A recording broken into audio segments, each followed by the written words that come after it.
to say this real quick. If you're an entrepreneur, especially if you're an entrepreneur who is or is on their way to becoming the first millionaire in the family, some of those same relatives or even friends did not want to help you. They didn't want to put a hand in to help you. But when the time comes and the money comes, now they have their hand out and they want help from you. And it's not fair because, I know people out here, doing their best to start, run, and grow businesses by themselves. But the reality is we all need help. And if we don't have the proper help, right? Everybody sees that help differently. But like, say for example, in my business, I need hands-on help. I'm thankful that you bought something. But I need, to teach people how to make it, to get, need help going to vending events, setting up, breaking down. Those things are important as well. It's not just about the final outcome. How did you get there? And I asked, a few of my family members to learn how to make, the products that I was making, and they weren't interested. But, people who did have relatives who helped them out, they were more hands-on, they're millionaires now, and they're much more successful. And, of course, not that you can't do it on your own, but realistically, no one ever does it alone. Not all by yourself. You have some help from somebody. Even if, it's the bank manager, you have some help from somebody. But yeah, we just live in this, world now where people don't want to help each other. And, people are so consumed with, I gotta get money. And they're not taking the time to take a step back to say, well, you can have that, but maybe if you go in this direction, you can get it even faster than just going to work, because you're not going to become a millionaire going to work every day. That's just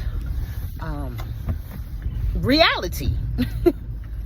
Unless there's a few people, like there's this one guy who he worked as a janitor in a public school, and he's a millionaire, but he's a millionaire because he invested his money in the stock market, not because of going to work every day. He invested the money. The money came from investments, not, going to work. I mean, he went to work to get the money, but he still had to make the decision to invest it. So that's the difference. And there's so many things you can invest in.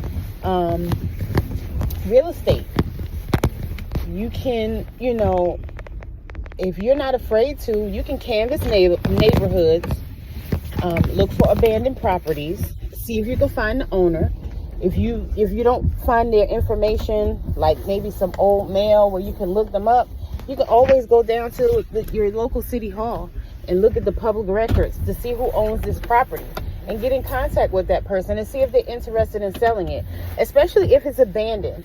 Because a lot of times a family member will leave property to someone and they don't want it, or they live in New York or California somewhere and the land is in North Carolina and they don't want to leave California or New York because they're having too much fun.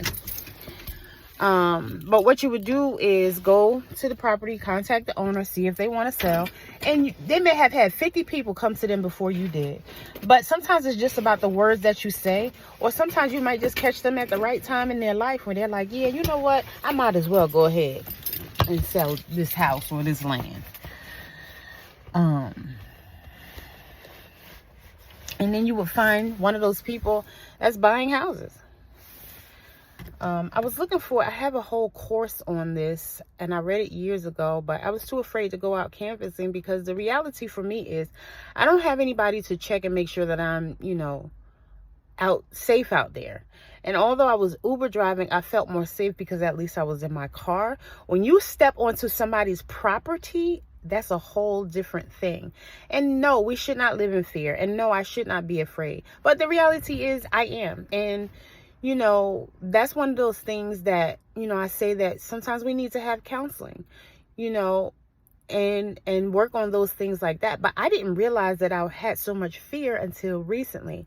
So I am actually talking to someone, and of course I've already started my healing journey. I started my healing journey by meditating in 2013, adopting different spiritual tools, becoming a life coach and being coached, my yoga training to become a yogi also helped me on my healing journey, because these things are all spiritual, and they help the body, they help the breath, they help the mind.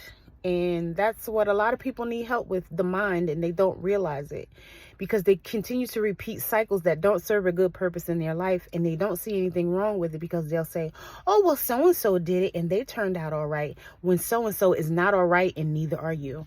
Love y'all. You know, I have to give it to you raw. You know, this is not to be mean. A lot of times, you know, people don't want to hear the truth, and I get that. But again, I'm not telling this truth to be mean. I'm telling this truth to bring awareness. This channel is called Pain to Purpose. You're in pain because of a reason, and you need to find out what your purpose is so that you can work past it. As always, love y'all. Later.